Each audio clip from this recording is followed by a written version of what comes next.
Let us see more examples about conditional probability and also the probability of independent events. Okay, here you are going to see what happens if they tell you to get a probability of A and B, A or B. So the events A are such that probability of A is this, probability of B is this. If A and B are independent events, find the probability of A and B to occur together. So in simple terms, that they are asking us for the intersection.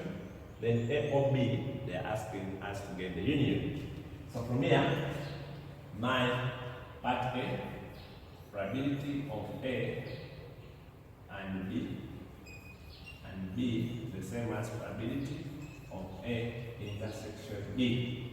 I told us that these are independent events. You say the independent events, you can get the intersection by just multiplying the probability of those two events. So the probability of A is 0.4, probability of B is 0.25, then multiply it with 0.1, and that will be the probability of A and B to occur. Then part B, I want to get A or B. A or B is the same as probability of A union B. And you saw how you can easily get this. This is probability of A plus probability of B minus probability of A intersection B. So this would be probability of A is 0.4 plus probability of B 0.25, then minus the intersection, which we got already, 0.1, and this would be 0.65 minus that would be 0.55. That would be our answer. When we come to this one is also very easy. They are giving us probability of Q as 0.3. Then they are giving us probability of R as 0.54. And they are giving us their condition probability value of 0.45. So they are giving us a P, probability of Q given R is this, find probability of Q intersection R. He said if they give you this and you have this and you have this, you can start from this.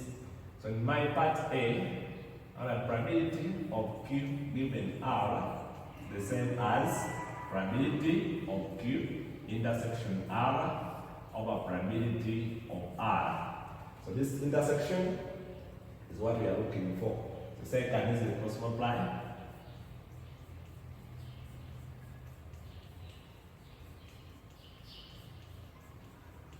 Intersection R. So in just substitute, this was given as 0.45 times the probability of R, which is 0.3, be given as that. I'm going to press that on the calculator. I'm getting 0.135 equal probability of Q intersection R. As simple as that. Now they are asking me P of Q, probability of Q or R. So this is the same as probability of Q union R.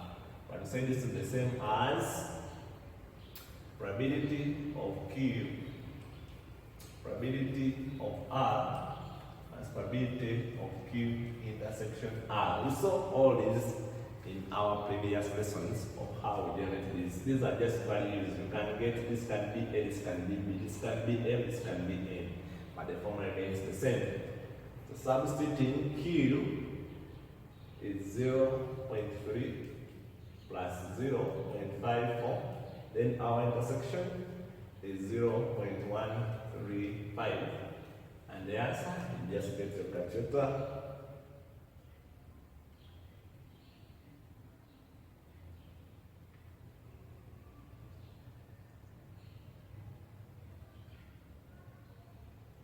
This is 0.705, and that will be our answer. In part C, they are asking us to get P of Q but not both. I mean Q or R but not both. When you see this statement, it means that they want to get P or R. That's P or R. But not both. It implies that they are going to remove the intersection of those two. So Q intersection R. You can easily expand this now, assuming they need to give you this. Now again, I'm going to the base. This one I didn't build this question that you can from one to come to another, from one to come to another. Now, so don't give you this. How can you get this? You can easily expand this because you know this is the same as this one, the same as probability of Q plus probability of R minus probability of Q intersection R. So the whole of this is this. But remember, we are subtracting of Q intersection R. So the whole of this is this from here. But remember, but not, we are subtracting of this. So this will be P Q of R. These are the same. And that's 2P Q intersection R. So in other case, when they say Q or but not both, this would be the ideal statement. So this would be, but anyway. Okay, let me do it as if I need to do this part. But if you have done this part, just substitute from here, substitute this, then minus this to have it already. So I was just explaining if they don't ask you for this first, this is how you can easily handle that part.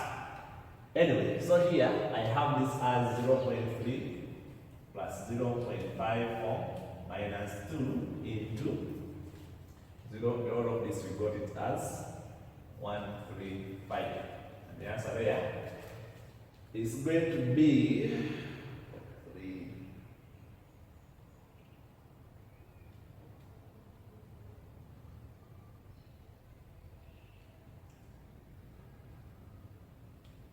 So this is 0.57.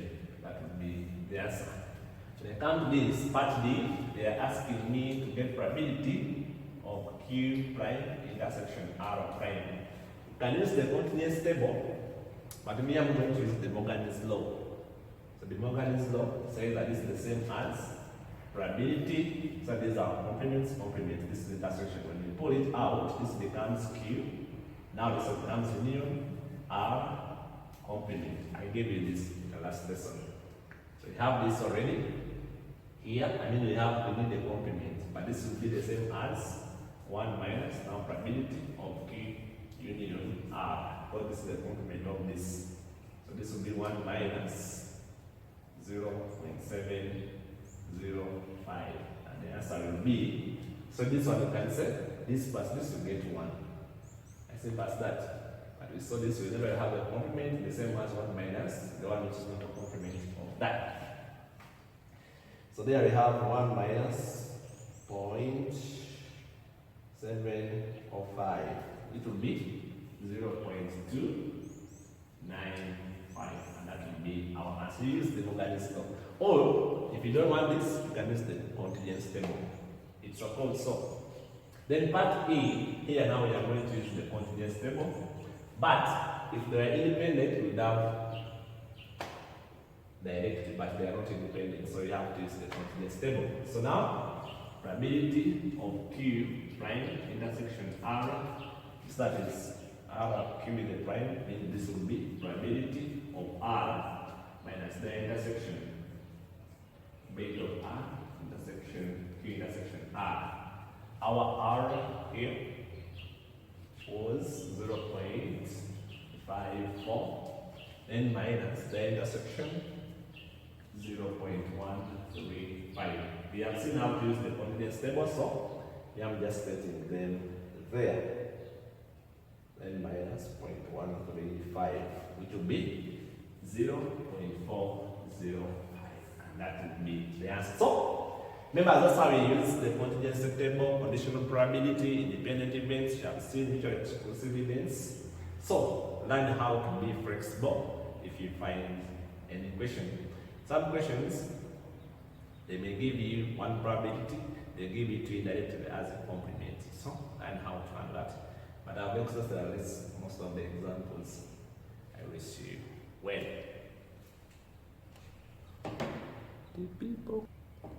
Yeah, I'll put for you a note that this one is from the confidence table. Okay.